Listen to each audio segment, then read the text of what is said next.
Unggahan video menampilkan seseorang yang menunjukkan tangannya yang basah karena keringat viral di media sosial TikTok. Dalam unggahan tersebut, pengunggah mengatakan sudah mengalami hal tersebut sejak di sekolah dasar. Tetapi menurut dia, kondisinya dulu tidak separah sekarang ketika kuliah. Dalam postingannya, akun tersebut sembari melampirkan sebuah video yang memperlihatkan tangan yang basah oleh keringat.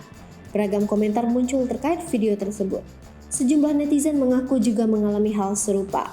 Sebagian warganet mengklaim kondisi itu akibat adanya penyakit jantung dan paru. Terkait hal tersebut, Kompas.com menghubungi Kadep Departemen Kardiologi dan Kedokteran Vaskular Fakultas Kedokteran Universitas Indonesia, Dr. Renan Sukmawan ST, Mars PhD, SPJP K. Dia menjelaskan, tangan yang basah atau berkeringat banyak disebut dengan hiperhidrosis palmar. Namun, dia mengatakan keringat di tangan dan seluruh tubuh bisa sebagai gejala penyerta penyakit jantung.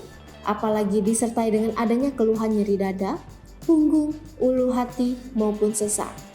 Sehingga, pada kondisi demikian keringat di tangan adalah sebagai penyerta saja yang disebabkan peningkatan aktivitas saraf otonom pada penyakit jantung, misalnya pada penyakit jantung koroner. Adapun peningkatan aktivitas otonom yang menyertai gejala khas penyakit jantung tidak selalu disertai keringat banyak di tangan, tetapi bisa berupa mual, berdebar, sakit kepala, dan lain sebagainya.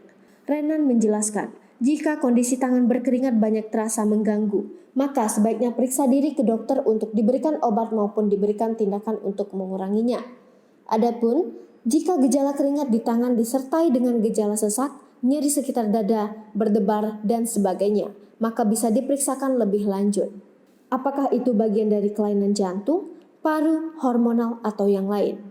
Ke dokter umum dulu, nanti bila diperlukan saja akan dirujuk ke dokter spesialis terkait yang sesuai oleh sejawat dokter umum tersebut. Hai pemirsa Sri Popo TV, jangan lupa komen, like, dan subscribe, serta tonton terus berita-berita terupdate lainnya ya.